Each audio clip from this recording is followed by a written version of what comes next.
Ever start a new job and think, what in the maybe I've made a mistake?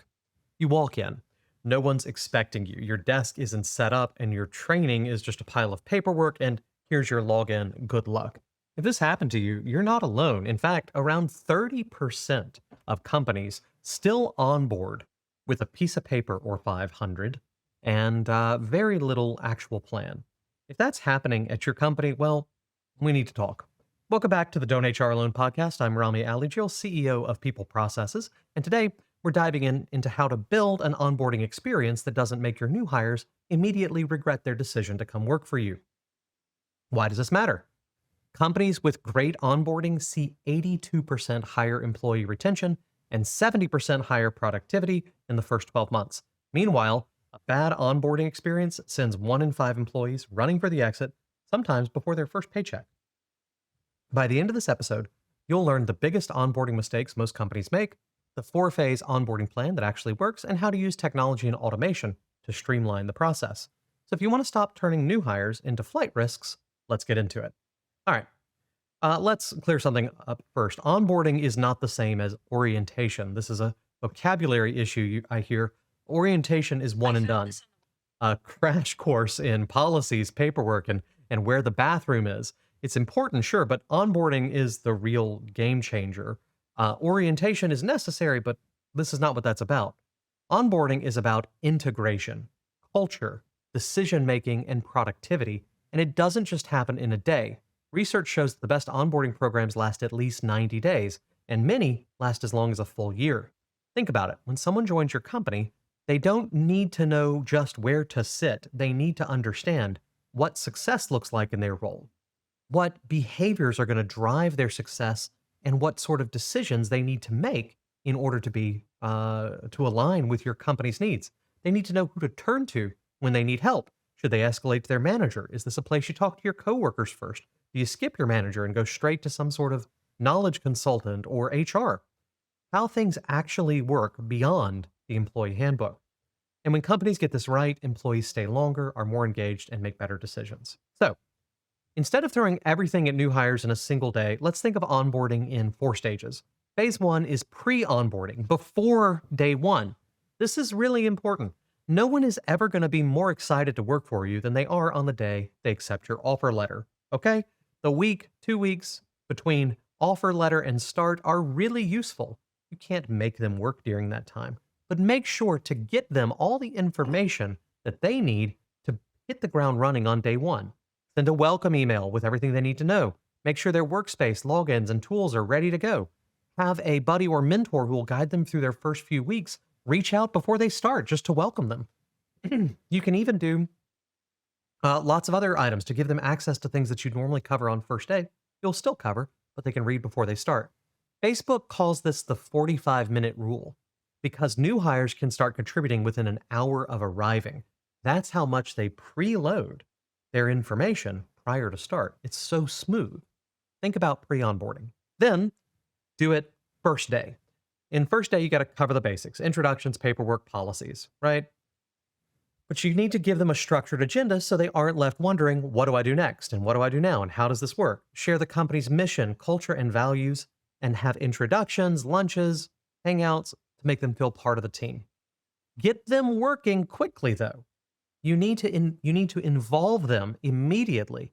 Even if they're going to do a week of classroom training, how about on day 1 they go join their morning meeting with their team just to get introduced, welcomed, and then say, "All right, while you guys are working, I'm gonna hang out here for the morning meeting, and then I got to go do training." But they get to know people, they get to see what they're working on, so that when they're training, they're pulling through. Shadow sessions, even just 30 minutes or an hour to sit with somebody, see what they're doing, can be very helpful as you're going through those trainings. Then you need to build a foundation, weeks 1 to 4. Set clear goals and performance expectations early. Whatever pace you want them to run at, they need to start at. Don't give them 2 weeks of, oh, nothing much to do, just do your training, hang out, look around. You need to start them with hard projects, with deadlines and performance so that they start running. And then you can slow them down to join the rest, right? But in our company, this is common in the industry. We call this the Genesis week, right? Like we have a week to get some things done. During that foundation building weeks 1 to 4, also schedule regular check ins so they feel supported. They should meet company leadership, their manager's manager, experienced coworkers, or others. So make sure you're integrating them broadly into the organization. You want to encourage those cross team connections so that they meet people that they'll actually work with outside of their team. Then continuous development. You got that first month through. Months 1 to 6 and beyond need to be focused on ongoing training. Don't just throw them into the deep end. You know that anyone you hire has a lot to pick up and learn. If you have people who've worked for you for 3 years and people who've worked for you for 3 weeks, even if the ones with 3 weeks came in with better skills and better pedigree, the ones who've been there 3 years know a lot of information. You want to make sure you're continually developing those people so to shorten that gap. It blows me away the number of companies that invest so very little in training. And then they look around and they've got someone who's been there a year and a half and can barely do anything other than what they were hired, like what they started doing. They got everything they needed in the first 2 weeks and now they're still just doing the same thing. You've missed a huge opportunity there. Also, in that first months, gather feedback, ask what's working and what's confusing. The great thing about processes, like an onboarding process, is that they can be iterated and improved upon over time. So, ask for feedback, and then look for engagement. Employee satisfaction dips heavy around the 6 month mark. And the reason is that they've gotten through the time where everybody's cutting them slack. They think they should know more. They've only been there 6 months, but a lot of times that feels like long enough that you should have the answer.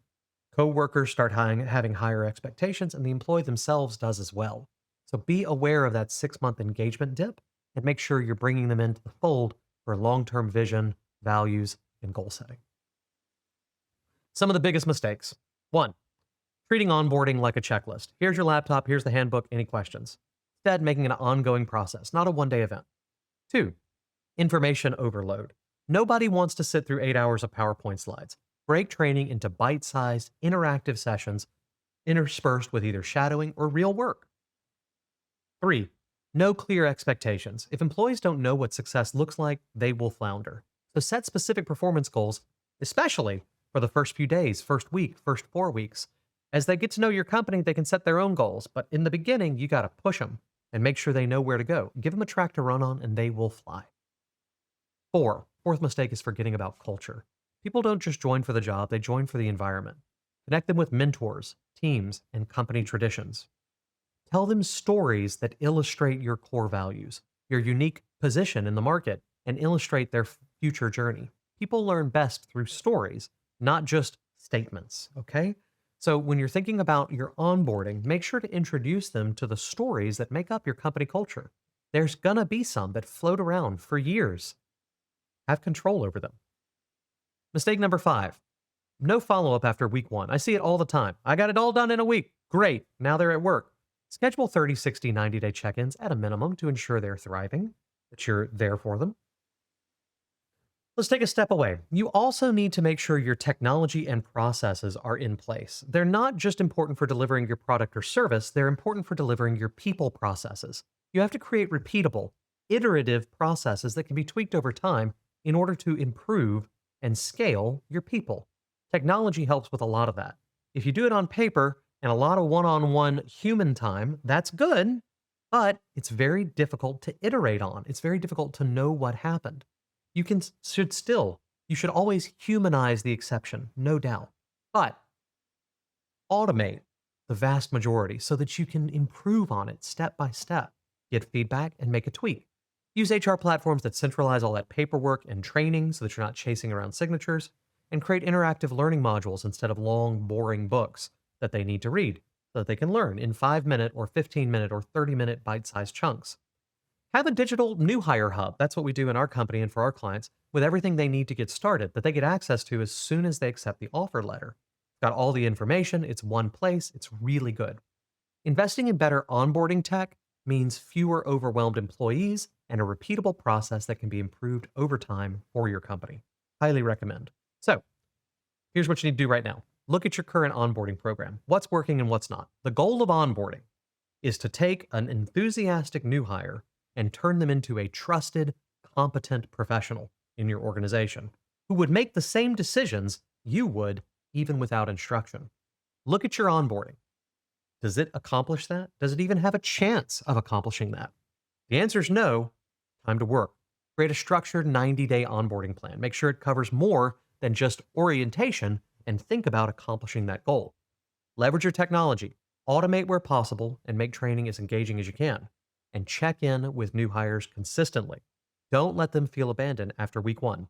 And if you're thinking, that all sounds great, but I don't have time for this, well, you can always contact us. Onboarding isn't just about getting people in the door, it's about keeping them engaged, productive, and actually excited to be there.